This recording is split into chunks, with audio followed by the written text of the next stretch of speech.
করছি। আল্লাহর নবী বলেন, আম্মা জান আয়েশা বলেন, আমি নবীজিকে রাতের নামাজ পড়তে দেখেছি।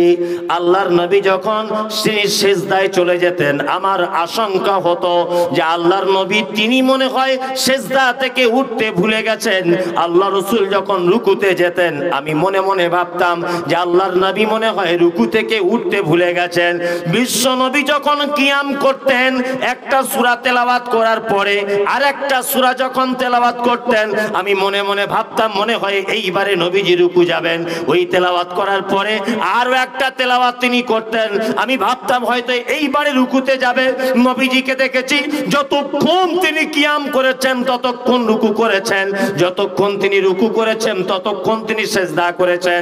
সকালবেলাতে আল্লাহর নবীর পায়ের দিকে তাকিয়ে দেখেছি পা গুলো ফুলে গেছে। বিশ্ব নবীকে মৃদু হেসে আয়েশা বলছেন, ইয়া রাসূলুল্লাহ, আপনার এই অবস্থা কেন? বিশ্ব নবী বলছেন, আয়েশা রে, আমি আল্লাহর নবী, আমি জান্নাতের সার্টিফিকেট প্রাপ্ত একজন মানুষ, আমাকে দিয়ে ইসলামের পরিপূর্ণতা দান করা হয়েছে। তবে আয়েশা শুনে রেখে দাও, আমি কি আমার স্রষ্টার কাছে, আমি কি আমার মুনিবের কাছে আরো একটু উত্তম হতে পারি না? আল্লাহু আকবার। আর আমাদের কেমন অবস্থা? আমাদের আল্লাহর কসম দিয়ে বলছি, এখানে সাক্ষী নিয়ে এসেছি, আপনাদের ঘড়িসার একটা ছেলে ইমামতি করে একটা মুর্শিদাবাদ কোন এক জায়গায়, জায়গাটার নাম মঙ্গলজন।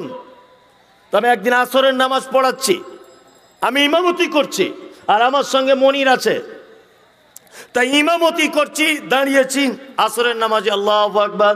তো পিছন দিক দিয়ে একটা লোক ফোনটা বাজছিল, ফোনটা ধরে বলছে, बाद में फोन कीजिए, अभी हम नमाज में है। আসলে হারাম করে বলে কি রে, ও নামাজ পড়তে পড়তে বলছে, বলছে আমি এখন নামাজে আছি, পরে ফোন করতে পারছো না? আচ্ছা, এই কি ওর নামাজ পড়ার ঢং? আল্লাহু আকবার। কিছু লোক আবার দেখছি যে নামাজে টুপি দিতে ভুলে গেছে কোনো কারণে। টুপি ছাড়া যে নামাজ হবে না এরকম কোনো ব্যাপার নয়, একটা সৌন্দর্য এতটুকুই, দিতে ভুলে গেছেন, ভালো হয়েছে, বিনা টুপিতেই চালিয়ে যান। তা ওর নামাজের মাঝখানে মনে পড়েছে টুপি দেওয়া হয়নি, তা পুকুর থেকে ওর টুপিটা জুত করে বার করছে, বার করে যদিও বা শটাম করে লাগিয়ে নিলি তা এক হলো, ও লাগিয়ে না নিয়ে ফুঁক দিয়ে জুত করে আবার লাগাচ্ছে টুপিটা ফুঁক দিয়ে। এই তোমার জানা নেই যে নামাজের ভিতরে কোনো কাজ বৈধ নয়, কোনো কাজ কি বৈধ নয়। আর নামাজে আমাদের মন বসছে না, মানে আমরা সালাত আদায় করি অমনোযোগী অবস্থা, তার একটা কারণ আছে। কারণ হচ্ছে এই যে কোনো জিনিসের যদি আপনি পাওয়ার বুঝতে না পারেন, তার প্রতি আপনার ভালোবাসা মহাব্বত জন্ম হয় না। শীতের দিনে আমরা কেমন করে অজু করি, যেমন তেমন ফটাম করে মসজিদে ঢুকে গেলাম, করি কি করি না? করি। একটা লোক শীতের দিনে অজু করে বসলে আর উঠতে চাইবে না, একটা জিনিস যদি তার ভিতরে কাজ করে, কি না? রাসূলুল্লাহ বলেছেন যে তোমার অজুর স্থান দিয়ে যে পানিগুলো ঝরে যায়, এই পানি দিয়ে তোমার ছোটোখাটো পাপগুলিকে ঝরিয়ে দেওয়া হয়। এই একটা লোক যখন অজুতে করবে, পানি যখন হাতে লাগাবে, একজন মুমিন মানুষ যখন এটা ভাববে, উরি বাবা, পানি যত ঝরবে আমার নেকি তত কম হবে, এই আমার গুনাহ তত কম থাকবে, তাহলে বলুন তো পালিশ যে বেশি দেবে না কম দিবে? বেশি করে দিবে, তাই না? তা একজন নামাজি নামাজের ভিতরে তার অ্যাক্টিভিটি সব সময়ের জন্য বাড়তে থাকবে তখন কখন বান্দা যখন সেজদা দেয়, আল্লাহ তার নিকটে চলে আসে, এইটা যখন তার মনের ভিতরে আসবে, সে তখন সেজদাতে গিয়ে আর উঠতে চাইবে না।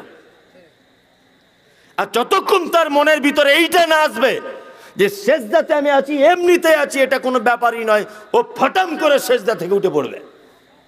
ও সেজদায় গেলে উঠতে চাইবে না কখন? যখন সে বুঝতে পারবে অসজুদ ওয়াক্তারিব, যখন বান্দা সেজদায় যে আল্লাহ বলছে আমি তার নিকটে চলে আসি, ও তখন এটা মনে মনে ভাববে, আল্লাহু আকবার, আল্লাহ এখন আমার সামনাসামনি চলে এসেছে। সেজদা থেকে উঠতে মন চাইবে? চাইবে না। এতেও যদি আপনার নামাজে মনোযোগ না বাড়ে, আর রাসূলুল্লাহ সাল্লাল্লাহু আলাইহি ওয়াসাল্লাম বলেছেন তুমি এটা ভাবো যে তুমি আল্লাহকে দেখছো আর নয় আল্লাহ তোমাকে দেখছে। তুমি হাত বেঁধে যখন দাঁড়িয়ে আছো, তুমি বুঝতে পারছো যে এই মুহূর্তে আল্লাহ আমাকে দেখছে।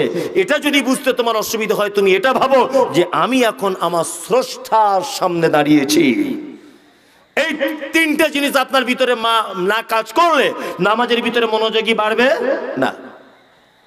চলুন, আল্লাহ তাআলা বলছেন ইউরাউন, যারা লোক দেখানো সালাত আদায় করে।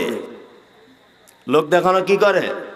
নামাজ পড়ে, সালাত আদায় করে। ওয়ায়ামনাউন আল মাউন, যারা প্রতিবেশীকে সামান্য জিনিস উপকার করা থেকে নিজেকে আটকে রাখে।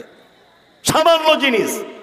ইসলাম মানে আমি অবাক হয়ে যাই মাঝে সাঝে যে একটা সামান্যতম বিষয় এইটাকেও পবিত্র আল কোরআনের ভিতরে লিপিবদ্ধ করে দিয়েছেন। বলছে প্রতিবেশীকে সামান্য উপকার করা থেকে যারা বিরত থাকে এদের জন্য আল্লাহ তাআলা জাহান্নাম ঘোষণা করে দিচ্ছেন, জাহান্নামের ব্যাপারে আলোচনা করছেন। আপনি কি ভাবতে পারছেন তাহলে প্রতিবেশী কত ইম্পর্টেন্ট বিষয়? আমি মমতাজুল ইসলাম কুরবানিতে একটা গরু কিনেছিলাম, আমার মাথার ভালো জায়গা নেই, তা আপনার খামারে দুদিন বেঁধেছি। আপনার স্ত্রী বলছে, হাগর এই মমতাজুল আমাদের খামারে গরু বাঁধছে, মনে হয় জায়গা দখল করে নিতে পারে, তুমি যা পারবে এখন থেকে করো।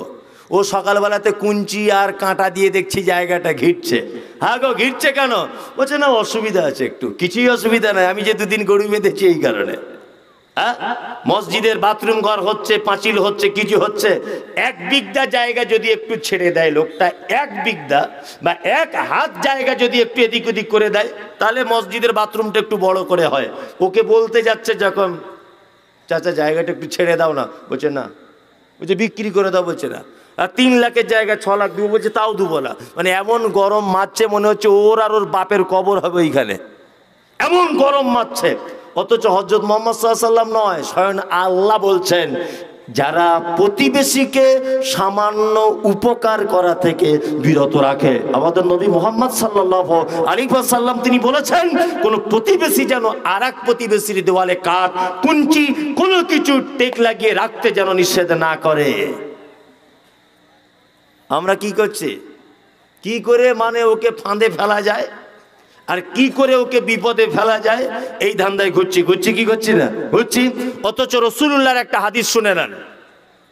আল্লাহর নবী বলেছেন কোন মুসলিম যদি অনুপস্থিত কোন মুসলিম ভাইয়ের জন্য যদি দোয়া করে, ওই দোয়াতে আমিন আমিন বলে কারা না আসমানের ফেরেশতারা।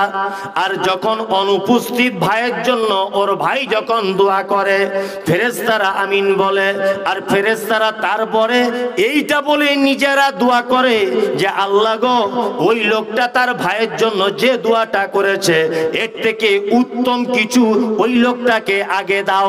তার মানে বোঝা গেল যে আপনি দোয়া পেলেন আমার, আর আমিন আমিন বলল কে? ফেরেশতারা।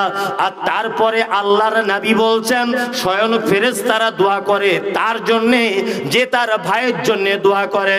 তাহলে লাভ আমার হলো, লস আমার হলো না।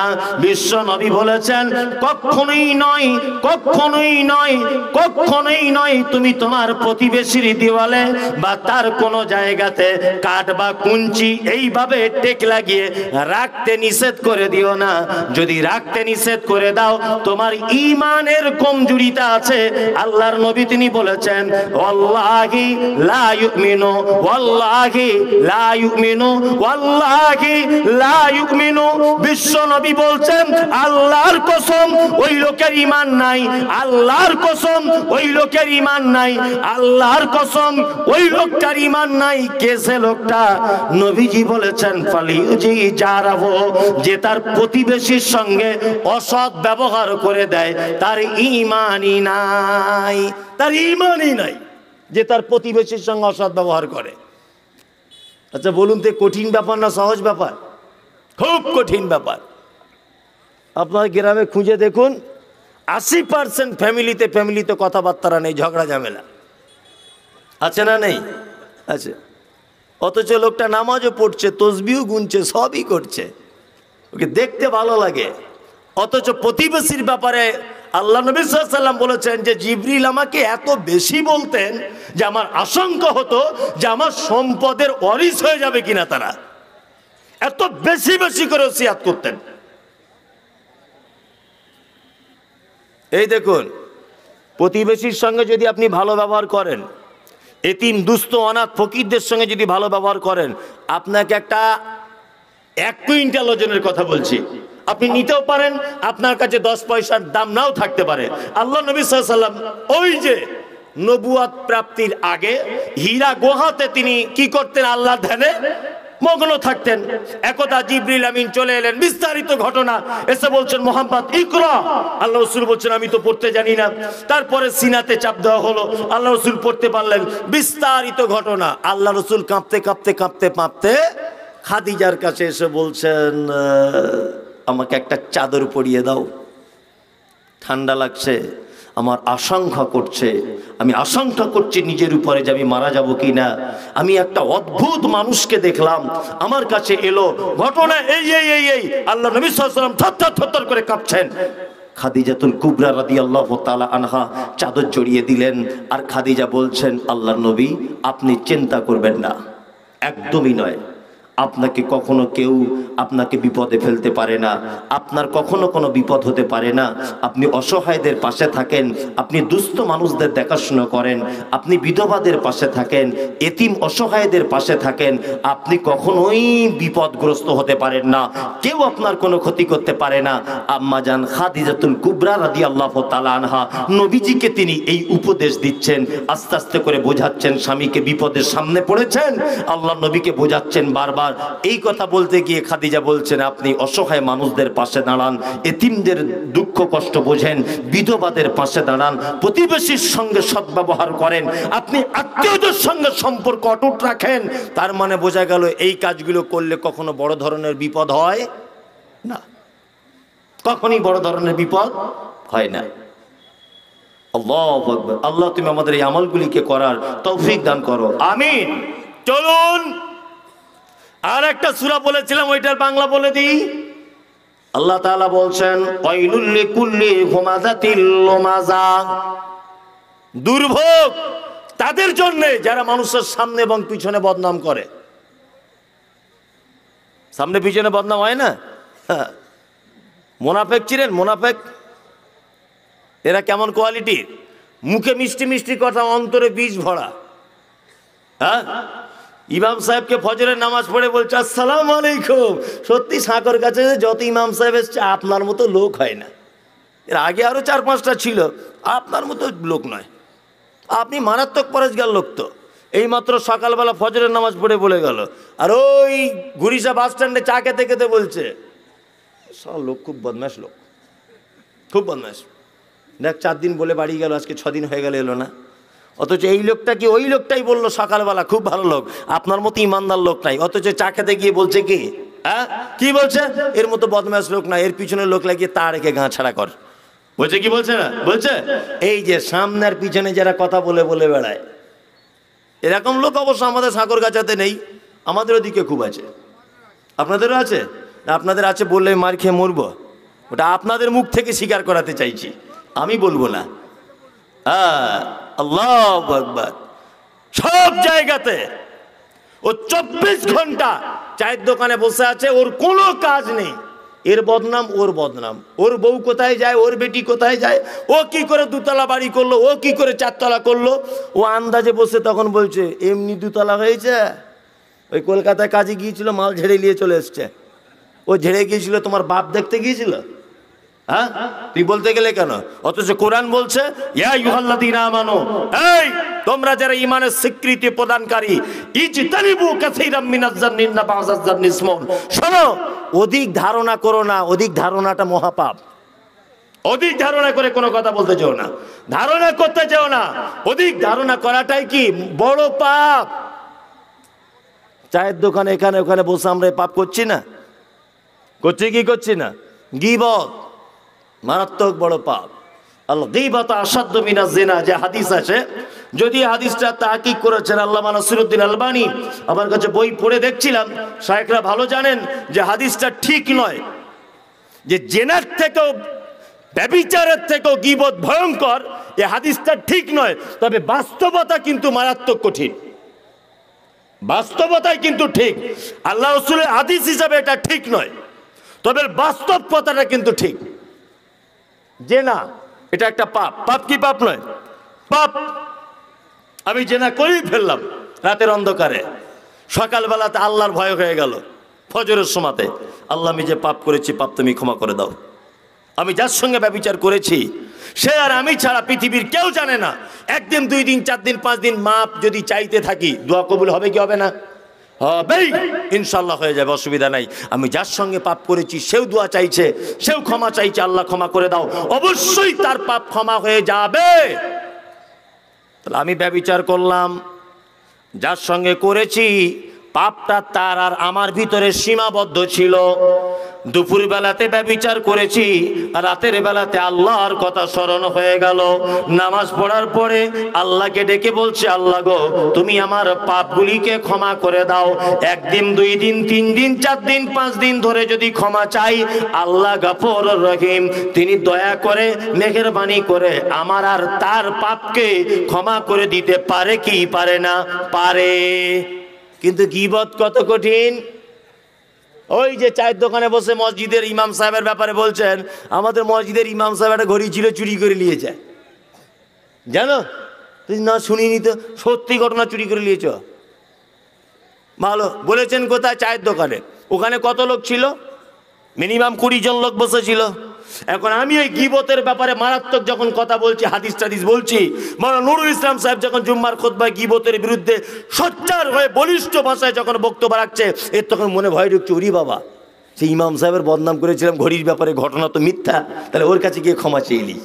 ইমাম সাহেবের হাত দুটো ধরে বলছে, ভাই ক্ষমা করে দাও, তুমি আমায় মাফ করে দাও, তোমার ব্যাপারে একটা মিথ্যা অপবাদ দিয়েছিলাম, আল্লাহ ভাই তুমি আমায় ক্ষমা করে দাও। ইমাম সাহেব তখন বলছে, না ভাই তোমায় খুব ভালোবাসি, ক্ষমা করে দিলাম। বলুন তো ক্ষমা হলো কি হলো না? হলো। যার নামে বদনাম করেছে সেই ক্ষমা করে দিল। আচ্ছা বলুন তো ক্ষমা হলো কি হলো না? হলো না। আমি মুমতাজুল ইসলাম বলছি আপনাকে, গীবতের ব্যাপারে আপনি আপনার ভাইয়ের কাছে ক্ষমা চাইবেন, কোন পদ্ধতি ইসলামে নেই। রাসূলুল্লাহ কথা বলেছেন, তুমি তোমার ভাইয়ের যে মজলিসে বসে বদনাম করেছো, ওই মজলিসে তোমার ভাইয়ের আবার সুনাম করো। এটাই হচ্ছে ইসলাম। গীবত ক্ষমা চাবার কোনো পদ্ধতি ইসলামে নেই, কোনো পদ্ধতি নেই। তুমি যে চায়ের দোকানে তোমার ভাইয়ের ঘড়ি চুরির বদনাম দিয়েছ, ওই চায়ের দোকানে তুমি তোমার ওই ইমাম সাহেবের ভাইয়ের ব্যাপারে বলো, এর মতো ইমানদার লোক হয় না। ও খুব ভালো লোক। এই সাগরকাছা জলসায় গিয়ে দেখলাম, মসজিদে ছিলাম, লোকটা একদম মাটির মানুষ। ওর বেশি বেশি করে সুনাম করুন, তাহলে আশা করা যায় আল্লাহ তোমার এই গীবতের পাপটা ও সুনাম করার কারণে তোমার পাপ মিটিয়ে দিতে পারেন। এবার একটা কথা বলি, ইমাম সাহেব নাই মাফ করে দিল, ওই যে চায়ের দোকানে 20 জনের সামনে বলেছিলেন, ওরা 20 জন আরো 20 জনকে বলেছে, বলেছে না? ওরা 20 জন আরো 20 জনকে বলেছে, গোটা এলাকা হয়ে গেছে ইমাম সাহেব গরিচোর। কত জনের কাছে, কত জনের মুখ বন্ধ করবেন আপনি? বন্ধ করতে পারবেন? আর ব্যভিচার, আমি আর সেই মেয়েটার ভিতরে সীমাবদ্ধ ছিল পাপ, তাই না? আর গীবত ছড়িয়ে পড়েছে সমাজে। চলুন, আল্লাহর নবী জনাবে রাসূলুল্লাহ সাল্লাল্লাহু আলাইহি ওয়াসাল্লাম মিরাজের রাত্রিতে অনেক ঘটনা ঘটেছে। হাদিসে অনেক ঘটনা মিরাজের রাত্রির ঘটনা পাওয়া যায়। তার মধ্যে একটা ঘটনা হচ্ছে এই, বিশ্ব নবী বলছেন, আমি চলতে থাকলাম, রাস্তার ধারে দেখতে পেলাম একজন লোককে তার নখগুলো তামা দিয়ে তৈরি করা নিজের মুখের গোস্তগুলো ছাড়িয়ে ফেলছে, আবার সাথে সাথে তার মুখটা ভালো হয়ে যাচ্ছে। আমি জিবরিলকে জিজ্ঞাসা করে বললাম, লোকটা কে? তখন জিবরিল আমিন বলছেন, এটা আপনার উম্মতের ওই লোকটা, যে লোকটা চগলখড়ি করে বেড়াতো, এরর কথা বলে বেড়াতো। তবে এই পাপ আমাদের মেয়েরা বেশি করে, তাই না? মেয়েরা বেশি করে না এই গীবত পরনিন্দা। মৌলানা সাহেব বারবার বলছেন, মেয়েদের ব্যাপারে বলো কিছু। আপনি দূর থেকে ওদেরকে ফেরেশতার মতো মনে হচ্ছে, কাছে গিয়ে দেখুন। কেউ জলসা শুনছে বলে মনে হয়, যান কাছে গিয়ে বলছে, বুবু তুই কিসে এলি? বলছে টোটো গাড়িতে। তো সে ননদের বোনের মেয়ে হয়েছিল, কেমন আছে? খুব ভালো। তো বড় ছেলে বৌমা কেমন হয়েছে? খুব ভালো। মালজাল কিছু দিয়েছে? ওই দেখুন ওই করছে। সুস্থ নাই, ওখানে গিয়ে একবার দেখে আসুন। কেউ সুস্থ নাই। আরে হযরত মুহাম্মদ সাল্লাল্লাহু আলাইহি ওয়াসাল্লাম বোকা লোক ছিলেন না খুব জ্ঞানী লোক ছিলেন? হ্যাঁ, মারাত্মক জ্ঞানী লোক ছিলেন না? মারাত্মক জ্ঞানী লোক ছিলেন তিনি। আর এত জ্ঞানী লোক ছিলেন তিনি যে ভবিষ্যৎবাণী করেছেন বর্তমান 2023 সালে তার বাস্তবতায় অনুপরিমাণ কোন রকমের ডিফারেন্স পাওয়া যায় না, যায় কোন রকমের যায় না। আল্লাহ নবী বলছেন যে রাতে মিরাজ হলো বিশ্ব নবীজির, নবী বলে জাহান্নামে মহিলাদের ভিড়। একজন মহিলা বলে বিশ্ব নবীজিরে কোন কারণে বেশি ভাগে যাব জাহান্নামে? প্রথম কারণ হলো অধিক নারীগণ, অল্প ধনেতে তাদের ভরে না কমন। দ্বিতীয় কারণ হলো শোনো সমাচার, না শুকরিয়া করে ভোগ স্বামীকে তাহার, গীবত যে বেশি করে এক অপরে তরে, এহান কারণে নারী যাবে জাহান্নামে। আল্লাহ নবী মিরাজের রাত্রিতে জান্নাতের দিকে তাকিয়ে দেখলেন শুধু যেন ধনী, শুধু যেন গরিব মানুষেরা, দুর্বল মানুষেরা তারা যেন জান্নাত দখল করে বসে আছে। জাহান্নামের দিকে দেখলেন শুধু যেন নারীরা অধিকাংশ, আর ধনী মানুষেরা তারা যেন জাহান্নামের ভিতরে যেন অধিকাংশ রয়েছে। আল্লাহ নবী ফেরত এলেন, বক্তব্য রাখতে রাখতে বলছেন ইয়া মাশারান নিসা তাসাদদাকনা তাসাদদাকনা, ও নারীরা তোমরা বেশি করে সাদকা করে দাও। একজন মহিলা বলছেন আল্লাহর নবী গো, কি এমন ভুল করেছি, কি এমন অপরাধ করেছি, কি এমন গুনাহ করে দিয়েছি আপনি বারবার নারীদেরকে সাদকার কথা বলছেন? বিশ্ব নবী বলছেন মহিলা শুনে রেখে দাও, তোমাদের অনেকগুলি পাপ রয়েছে, তার মধ্যে দুটো একটা পাপ হচ্ছে এই যে অল্প জিনিসে তোমাদের কোনোদিন মন ভরে না। নারী জাহান্নাম চলে যাবে তার একটা কারণ হচ্ছে অল্প জিনিস ওদের মন ভরে না। সাঁকরগাছা হয়তো ব্যতিক্রম, এই এলাকার মেয়েদের ভরে, অত সহজ নয়। যান সকালে পরীক্ষা করে একবার দেখুন, যান এইখান থেকে একটা ওড়না কিনে নিয়ে যান, আলমারিতে লাগবেন, আলমারিতে সকালে বলবেন যে সাফিনার মা তোমার লেগে একটা সাঁকরগাছায় জলসা ওড়না নিয়ে এসেছি। ওড়নাটা ধরেই বলবে ঘোড়ার ডিম, এই ওড়না মানুষে পড়ে তো চোখ না আলু, তো বলবেই, বলবে না? সব স্ত্রী অবশ্যই নয়, কিছু স্ত্রী আছে কানে তার আল্লাহ ওয়ালি স্ত্রী কিছু আছে মাশাআল্লাহ, এখনো সমাজে আছে, আছে না নেই? আছে। রাসূলুল্লাহ বলছেন তারপরে কি স্বামীর প্রতি অকৃতজ্ঞ, স্বামীর প্রতি অকৃতজ্ঞ নয়, সর্বক্ষণে দেখবেন অকৃতজ্ঞ। আপনি পরীক্ষা করে দেখবেন, আপনার গাছের একটা ভালো আম হয়েছে, খেতে বসেছেন স্বামী স্ত্রী দুজনে একসাথে, তা খেতে খেতে ওকে জিজ্ঞেস করে দেখবেন তো যে আমটা খুব মিষ্টি বলো, ও এক চান্সে বলবে মিষ্টি বটে কিন্তু আমার আব্বাদের গাছের মতো লয়, এটা বলবেই। এটা ওর একটা নারী ঘটিত মানে রোগ, ও বলবেই এটা যে আমার আব্বাদের গাছের মতো লয়, এটা বলবেই, বলবে না? বলবে। আর পরনিন্দা গীবত, ওই জন্য আগে বলেছি, এর আগেও আমি আপনাকে, যে আপনার বাড়িটাকে যদি সুখে শান্তিতে রাখতে চান, পাড়ায় 5টা পুরুষ মানুষ যদি আপনার বাড়িতে ঢোকে, বৈঠকখানা যদি থাকে, আপনি সেখানে বসে গল্প গুজব করুন, আমার আপত্তি নেই, কিন্তু পাড়ায় ভুল করেও কোনো মেয়েকে আপনার বাড়িতে ঢুকতে দেবেন না। ও আপনার সুখের সংসারটাকে 12টা বাজিয়ে দিয়ে বাড়ি চলে যাবে। কি বললাম বুঝলেন তো? পাড়ার কোনো মেয়েকে আপনার বাড়িতে ঢুকতে দেবেন না। আরও আপনার স্ত্রী বয়স হয়ে গেছে যদি ঢোকে, একটু একটু আলাদা ব্যাপার। যাদের বাড়িতে নতুন বৌমা, আর নতুন বৌমা শাশুড়ি খুব মিলজুল করে চলছে আর কি, ভালোভাবে সংসারটা গুছিয়ে চালাচ্ছে শাশুড়ি বৌমা, এদের বাড়িতে যদি পাড়ার কোনো মেয়ে ঢুকে যায়, ওই সুন্দর পরিবেশটাকে একেবারে 2 দিনে পৃথক করে ও গোয়াল ঘরে রান্না করবে, ও দুতলায় রান্না করবে, দেখবেন পাড়ার কোনো মেয়েকে ঢুকতে দিবেন না বাড়িতে, খুব সাবধান। তবে সব মেয়ে অবশ্যই নয়, তবে গীবাতের ব্যাপারে আমি আর কাউকে বাদ দিতে পারবো না, বাদ দেওয়া যাবে না, যাবে যাবে না। পৃথিবীতে একটা প্রাণী আছে, পৃথিবীতে একটা লিঙ্গ আছে, যারা যার খায় তার বদনাম করে, তার নাম নারী। আপনারই শাড়ি পরে আছে, আপনারই ভাত খায়, আপনারই জুতো জামা পরে, আপনারই সব কিছু করে, ওর কেউ যখন জিজ্ঞাসা করে আরে তোদের বাড়ির লোকটা কেমন, জীবনে সুনাম করবে না কখন। ওর মুখে নাম পাওয়া 4টিখানি বড় ব্যাপার নয়, বড় ব্যাপার। মায়েরা যারা আছেন শুনে রেখে দেন, জান্নাত আপনাদের জন্য খুব সহজ, আল্লাহ রসুল করে দিয়েছেন, এটা খুব সহজ। আপনার 4টে কাজ করে দেন, জান্নাত চলে যাবেন। আরো আপনাদের ব্যাপারে অনেক অফার রয়েছে। আপনারা মা, আপনারা কি মা, মা হিসাবে আপনার মর্যাদা অনেক বেশি, কন্যা রূপে আপনার মর্যাদা অনেক বেশি। আল্লাহু আকবার। খালা হিসাবেও ইসলাম আপনাকে অনেক মর্যাদা দিয়েছে। আল্লাহ নবী সাল্লাল্লাহু আলাইহি ওয়াসাল্লাম আপনাকে অনেক মর্যাদার চরম শিখরে পৌঁছে দিয়েছে। আপনি এই কাজগুলো থেকে একটু বিরত থাকবেন, একটু বিরত থাকবেন। আল্লাহু আকবার।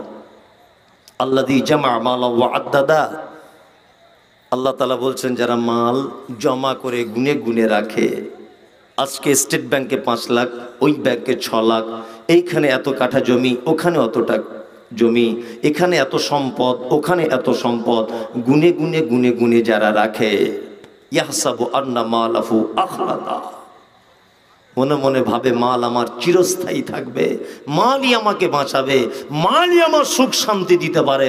দিতে পারে? মাল চিরস্থায়ী থাকে? বাঁচানো যায়? মাল বাঁচাতে পারে? পারে না। এটা আপনারা জানেন, আমার থেকেও ভালো জানেন। বামফ্রন্টের সব থেকে বড় কমরেড ছিলেন কমরেড জ্যোতিবাবু। অসুস্থ হয়েছিলেন, আমেরিকা থেকে মেডিকেল টিম আনা হয়েছিল কলকাতাতে আলিমউদ্দিন স্ট্রিটে। 13 দিন চিকিৎসা চলেছে। 13 দিন পরে লোকটাকে বাঁচানো গেল না। শাহজাহান বেঁচে নেই, জাহাঙ্গীর বেঁচে নেই, কেউ পৃথিবীতে বেঁচে থাকেনি মালের গরমে। আপনিও থাকবেন না, থাকবেন? আপনিও থাকবেন না। কিছু কিছু মানুষ আছে তো মাদ্রাসার মৌলভী সাহেবকে দেখলে এই রাস্তা দিয়ে দেখছে নুরুল ইসলাম মৌলভী আসছে, ওই রাস্তা দিয়ে ঘুরে যায়। যদি পকেট থেকে বিল বইটা বার করে টাকা চাইবে, এরকম আছে না? নেই? আছে।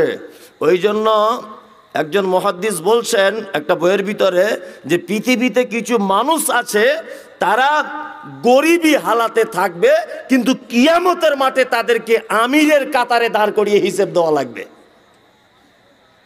তার মানে চামার, মানে চামারের বাচ্চা চামার, জীবনে 1 পয়সা খরচা করে না, বিশাল জমি জায়গার মালিক, একটা লুঙ্গি 1.5 বছর 3 বছর ধরে পড়ছে। এরকম লোক নাই? জুতো, ভালো জুতো ছিঁড়েছে, আবার দেখছি সেলাই করছে। এই এখন সেলাই করার দিন আছে? 60 বিঘা জমি তুমি খরাতে ধান লাগিয়েছো, তুমি যদি ছেঁড়া জুতো সেলাই করে পড়ো, তোমার এটা মানায়? এক কথাতে ও টাকার অনেক মালিক, দুনিয়াতে সুখ করতে পেল না, অথচ কিয়ামতের মাঠে আল্লাহ আমিরের কাতারে দাঁড় করিয়ে ওকে হিসাব চাইবে। দে হিসাব বার কর। করবে কি করবে না?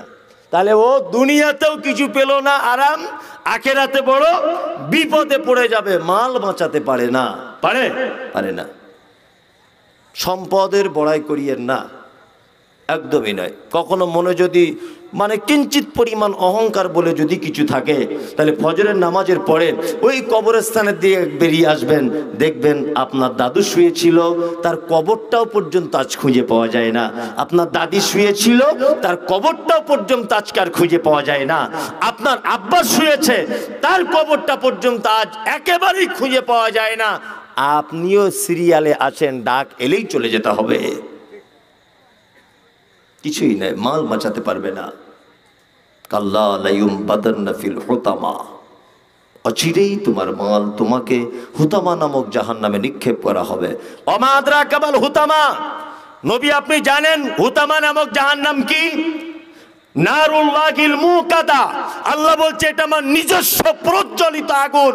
আল্লাতি তাত্তালিউ আলাল আফিদা, এই আগুনের এত তীব্রতা যে মানুষের অন্তঃকরণ পর্যন্ত পৌঁছে যাবে। আল্লাহু আকবার। ইন্নাকা আলাইহিম মুসাদা। মুসাদা মানে মায়েরা যেমন তরকারি রান্না করতে করতে ঢাকনা লাগিয়ে দেয়, আল্লাহ সুবহানাহু ওয়া তাআলা বলছেন জাহান্নামীদেরকে জাহান্নামে ভরে ঢাকনা লাগিয়ে দেব। ফি আমাদিম মুমাদ্দাদা, ঢাকনা লাগিয়ে শুধু ইতি করব না, বড় বড় থাম্বায় তাদেরকে বেঁধে রাখা হবে। বলুন তো বাঁধা হবে কেন? কিয়ামতের মাঠে যদি আল্লাহ বলে এই তুমি এইখানে দাঁড়িয়ে থাকো, একটা মানুষ আর 1 পা হিলতে পারবে? বলুন পারবে? পারবে না। 1 পা তার হিলার ক্ষমতা থাকবে না। একটা মানুষকে যদি বলা হয় তুমি এখানে বসো, বসে থাকবে, হিলার ক্ষমতা থাকবে না? থাকবে? থাকবে না। তাহলে জাহান্নামে ঢুকিয়ে দেওয়ার পরে আবার বাঁধার প্রয়োজন কি হলো? কেন বাঁধার প্রয়োজন হলো? তাফসীর ইবনে কাসিরে তাফসীর করা হয়েছে যে আল্লাহ সুবহানাহু ওয়া তাআলা এই কারণে জাহান্নামীদেরকে জাহান্নামের ভিতরে বাঁধবেন, আল্লাহ নিজের ক্ষমতা প্রয়োগ করবেন, নিজের ক্ষমতাকে দেখাবেন। এই যে আপনাদের গ্রামে একটা চোর ধরা পড়েছে, ধরে নেন চোর ধরা পড়েছে, ল্যাম্পপোস্টে বেঁধেছে গ্রামের মোড়ল, বাঁধার পরে গ্রামের মোড়ল তার ক্ষমতা দেখাতে গিয়ে বলছে, দেখি আশেপাশে গ্রামের তোর কে আছে, আজকে তোর হাতটা খুলে নিয়ে চলে যাবে এখান থেকে। অনেক সময় এই ক্ষমতা দেখায় না, দেখি তোর কোন বাপ আছে তোর হাত ছাড়িয়ে দিবে, এই কথা বলে না? বলে কি বলে? আল্লাহ তাআলা কিয়ামতের মাঠে ঠিক এইরকম ভাবে বলতে চাইবেন যে দেখি তোমাদের কত ক্ষমতা আছে, কে তোমাদের পক্ষে সুপারিশি করে এই দড়ি থেকে হাত খুলে তোমার নিয়ে চলে যাবে। বাবরি মসজিদ ভেঙেছিলে, ক্ষমতা ছিল বলে, দেশের প্রধানমন্ত্রীর ক্ষমতা তোমাকে দিয়েছিলাম, আজকে তোমার হাত বাঁধা, দেখি পৃথিবীতে কোন ক্ষমতাশীল আছে আজকে কিয়ামতের মাঠে তোমার ব্যাপারে সুপারিশ করে তোমার হাত খুলবে।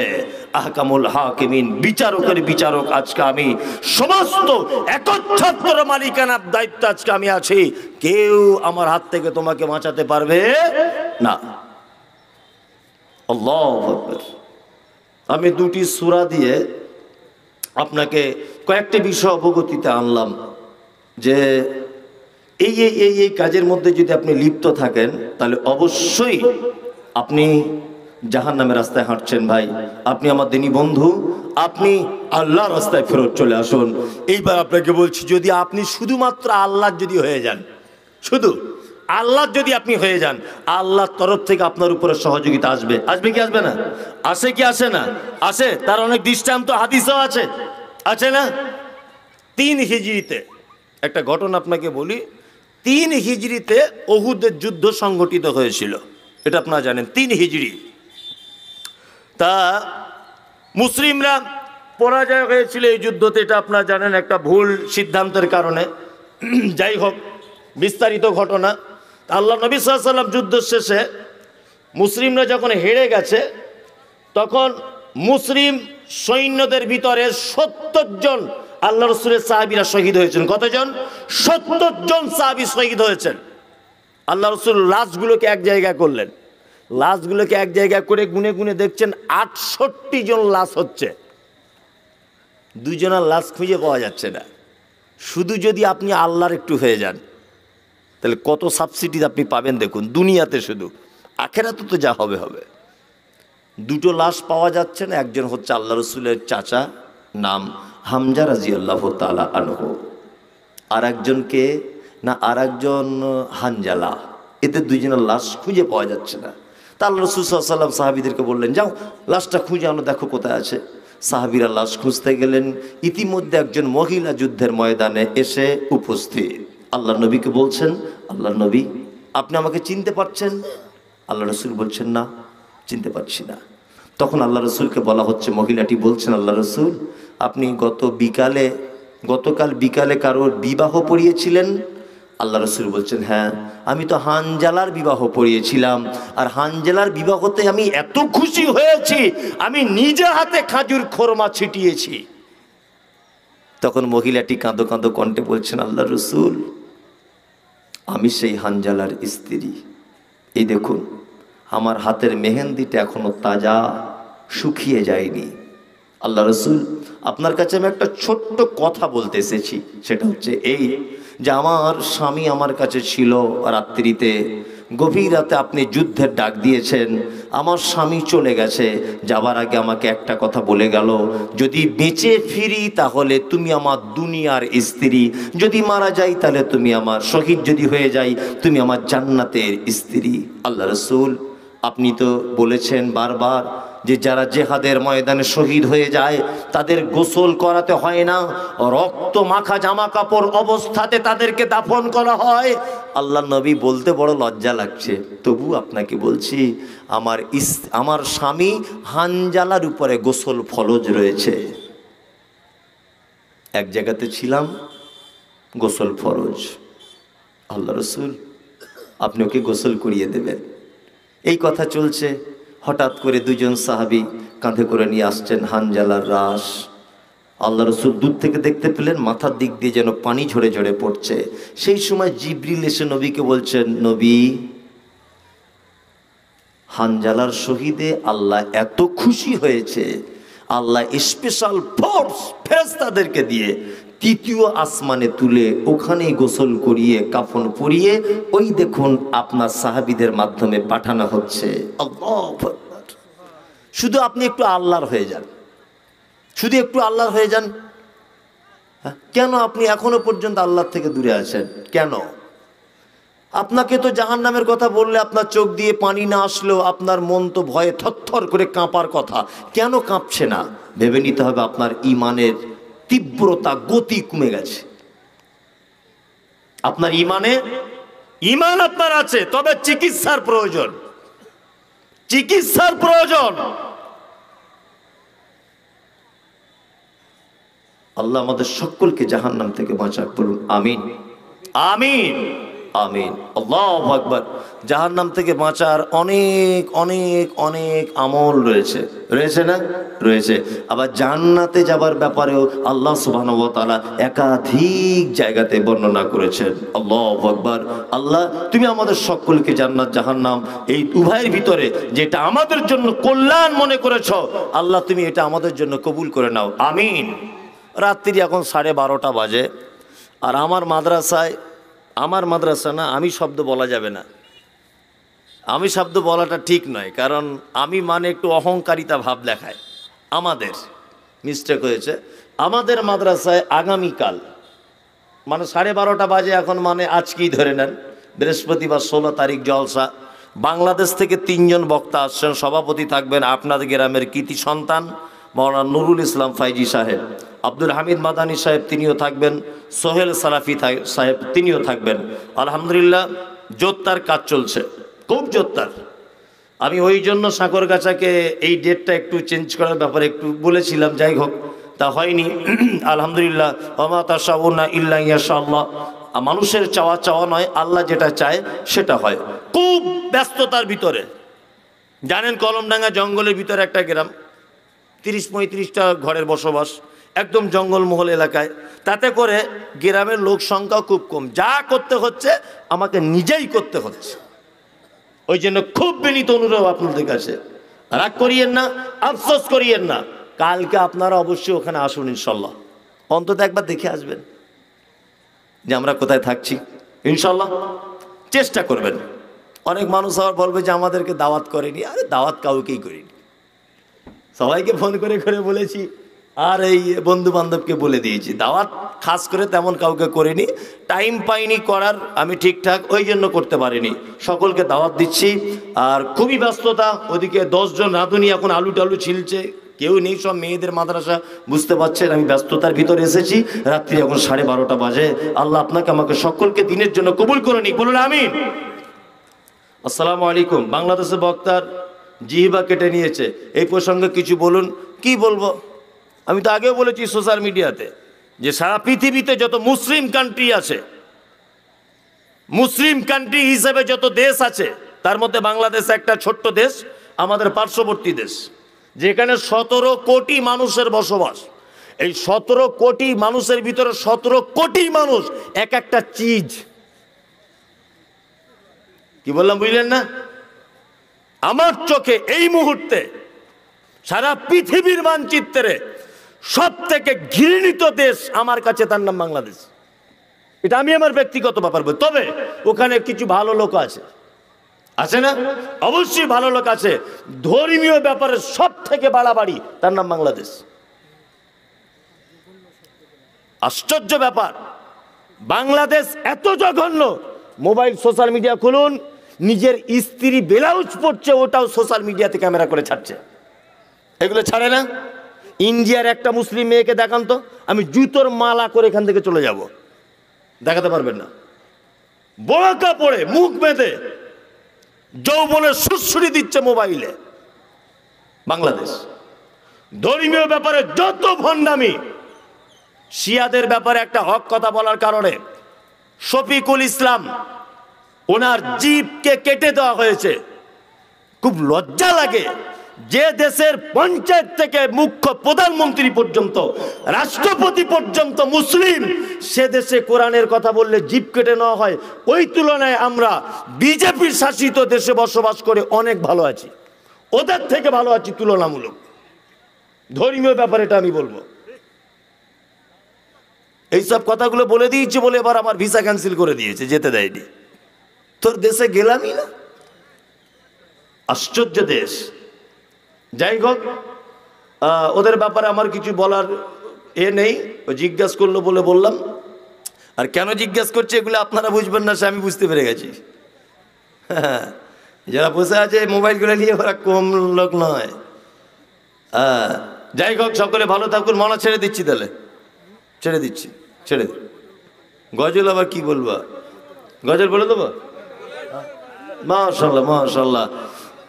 রাগ করো না বলছি আমি, শোনো দিয়া মন, কেমন এতে মোদের ঘরে নারীর আগমন। আমি খুব ব্যস্ত তো আজকে, ওই জন্য একটু তাড়াতাড়ি ছেড়ে দিলাম।